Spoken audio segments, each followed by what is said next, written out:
যুক্তরাষ্ট্রের বি-52 বোমারু বিমানের পথ আটকে দিল রাশিয়ার যুদ্ধবিমান। বাল্টিক সাগর সংলগ্ন রাশিয়ার কালিনিনগ্রাদ অঞ্চলের কাছে যুক্তরাষ্ট্রের দুটি বি-52 বোমারু বিমান রাশিয়ার যুদ্ধ বিমানের বাধার মুখে পড়েছে। যুক্তরাষ্ট্রের একজন কর্মকর্তা জানান, সোমবার যুক্তরাষ্ট্র ও ফিনল্যান্ডের মধ্যে অনুষ্ঠিত একটি সামরিক মহড়ার সময় এই ঘটনা ঘটে।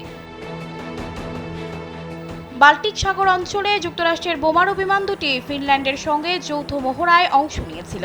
এই মহড়ার এক পর্যায়ে সেগুলোকে বাধা দেয় রাশিয়ার দুটি সু-27 যুদ্ধ বিমান। যুক্তরাষ্ট্র ও ফিনল্যান্ড দুটি দেশই পশ্চিমা সামরিক জোট ন্যাটোর সদস্য।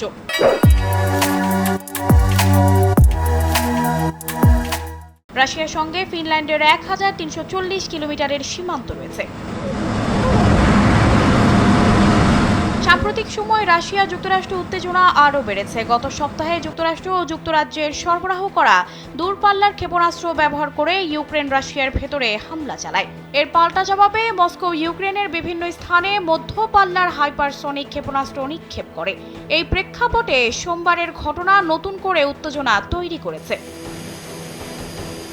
যুক্তরাষ্ট্রের এক কর্মকর্তার দেয়া তথ্যানুযায়ী রাশিয়ার যুদ্ধ বিমানের বাধা দেওয়ার ধরন সামরিকভাবে পেশাদার ছিল এবং তা নিরাপদ বলেও মনে হয়েছিল। সেজন্য বাধা পেয়েও যুক্তরাষ্ট্রের বোমারু বিমানগুলো পূর্ব পরিকল্পিত পথ পরিবর্তন করেনি।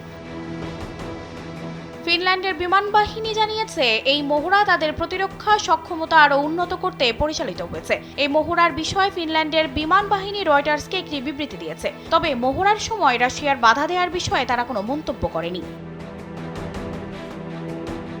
2022 সালের ফেব্রুয়ারিতে রাশিয়া ইউক্রেনে সামরিক অভিযান শুরু করে। এর পরের বছর ফিনল্যান্ড ন্যাটোর সদস্যপদ লাভ করে। ইউক্রেন যুদ্ধের শুরু থেকেই ফিনল্যান্ড কিয়েভের প্রতি শক্ত সমর্থন দিয়ে আসছে। ইউক্রেনের পাশে থাকা পশ্চিমা দেশগুলোর সঙ্গে ফিনল্যান্ডের এই যৌথ মহড়া রাশিয়ার সঙ্গে উত্তেজনা আরও বাড়াবে বলে ধারণা করা হচ্ছে।